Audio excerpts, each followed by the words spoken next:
નમસ્કાર દર્શક મિત્રો, ફાસ્ટ ન્યૂઝ ઇવનિંગ બુલેટિનમાં હું ઉદય રાવલ આપનું સ્વાગત કરું છું। બુલેટિનની શરૂઆત કરીશું ઉમરગામના મુખ્ય સમાચારોથી। ઉમરગામ તાલુકાના કોસ્ટલ હાઈવે પર તળગામ નજીક એક અજાણ્યા વાહન ચાલકે ગાયને અડફેટે લેતા ગાયનું સ્થળ પર જ મોત નીપજ્યું હતું।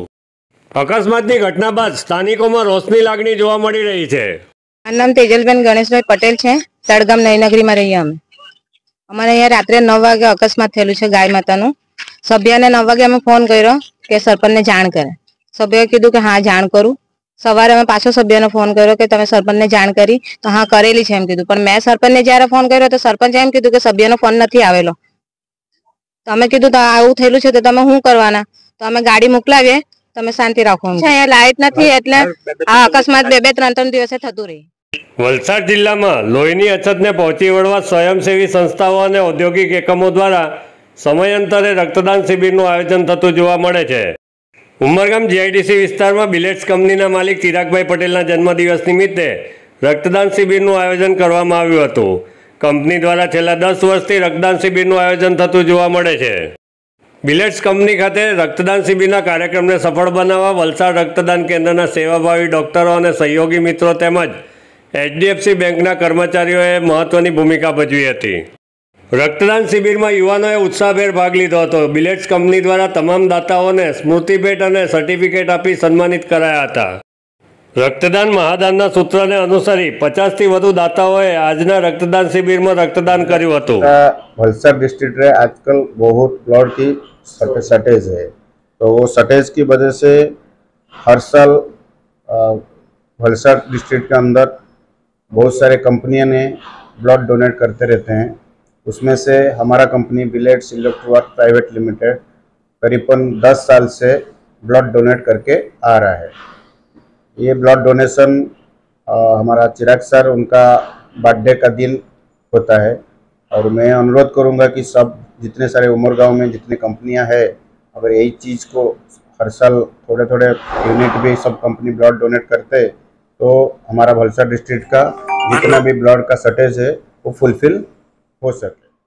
સંજણના આશાસ્પદ યુવક સંદીપભાઈ ધોડીની સેલવાસના બારમાં ઘાતકી હત્યા થઈ હતી।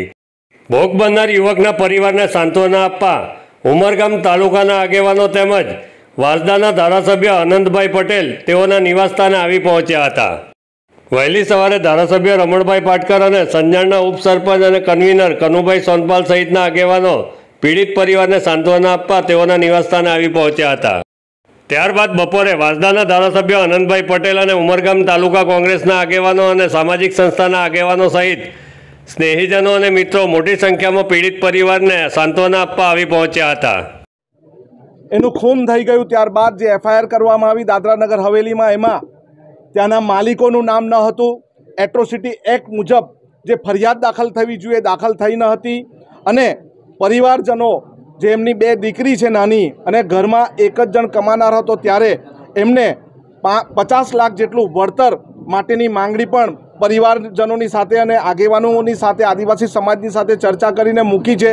અમે કલેક્ટર શ્રી દાદરાનગર હવેલી સાથે વાત કરી છે કે જો અમારી 4 માંગો જો નહીં પૂરી કરવામાં આવે તો આવનારા દિવસમાં અમે દાદરાનગર હવેલી જવાના તમામ રસ્તા બ્લોક કરી દેશું, અને આવતીકાલે તમામ સંજાણવાસીઓને અમારું તમામ આદિવાસી સમાજ, અહીંના સ્થાયી સમાજ, અહીંના સ્થાનિક સમાજ, દરેક લોકોનું નિવેદન છે, દરેક લોકોની માંગણી છે કે સંજાણ આવતીકાલના દિવસ સ્વર્ગીય સંદીપજી માટે બંધ કરવામાં આવે।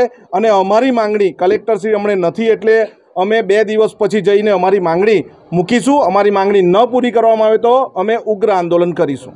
संदीप मारा नाना भाई से, तो वासदाना जो एमएलए से अनंत भाई पटेल ये हमारे घरे आया था ने हमारे साथे बात करी कि हमारी जो मुख्य मांग थी जे संदीप भाई ने मतलब इना परिवार माटे जे आ नानी छोकरी से एमने न्याय मळे ने हमारी जो मुख्य मांग से ते हमारी सांभाળી છે अनंतभाई ने ते पूरी करवा माटे ते हमारे साथे ઊભો છે।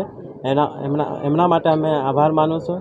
ने जे भी जे गुनेगार से जे होटलना मालिक ने जे गुनेगार से जे मालिकना जे कामगारो एना पर जे भी कार्यवाही ते पूरी पाड़े ने अमने न्याय मळे एवं અમારી માંગ છે ને આવતીકાલે સંજાન બી બંધ રાખવામાં આવે તથા ને બધા મતલબ એના માટે બંધ કરવામાં રાખે કે જનતા જાગ ઉઠે કે એવી ઘટના ફરી નહીં થાય એવું અમે માંગ કરીએ.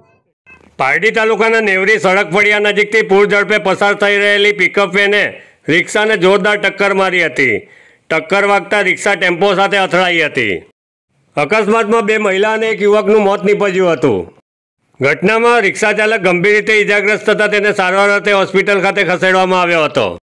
ઘટના અંગે જાણ થતાં પોલીસે ઘટના સ્થળ પર પહોંચી જરૂરી કાર્યવાહી હાથ ધરી હતી. અકસ્માતમાં 3 વ્યક્તિઓના મોતને પગલે સમગ્ર પંથકમાં શોકનું મોજું ફરી વળ્યું હતું. પારડી પોલીસે અકસ્માત સર્જી ફરાર થઈ ગયેલા પિકઅપ ચાલકને ઝડપી પાડવા ચક્રો ગતિમાન કર્યા છે. સંઘ પ્રદેશ દમણના ખારીવાડ મુખ્ય 4 રસ્તા પાસે આણંદની 4 મહિલા પર્યટકોની કારને ગંભીર અકસ્માત નડ્યો હતો. આણંદથી પર્યટકો સોમવારે રાત્રે દમણ ફરવા માટે આવ્યા હતા. તેઓએ દેવકામાં હોટલ રૂમ બુક કરાવી વડ ચોકી પાસે ધાબામાં જમવા માટે ગયા હતા. જમ્યા બાદ દેવકા હોટલ તરફ પરત ફરી રહ્યા હતા તે દરમિયાન કાર વળાંક પાસે ખાડીમાં ખાબકી હતી. સદનસીબે અકસ્માતની ઘટનામાં કોઈ જાનહાનિ કે ઈજા થઈ ન હતી. ઘટના અંગે દમણ પોલીસને જાણ થતાં તેઓ તાત્કાલિક ઘટના સ્થળ પર આવી પહોંચ્યા હતા. ક્રેનની મદદથી કારને ખાડીમાંથી બહાર કાઢી હતી. ફાસ્ટ ન્યૂઝ ઇવનિંગ બુલેટિનમાં આજે બસ આટલું જ. આવતીકાલે ફરી મળીશું. નમસ્કાર.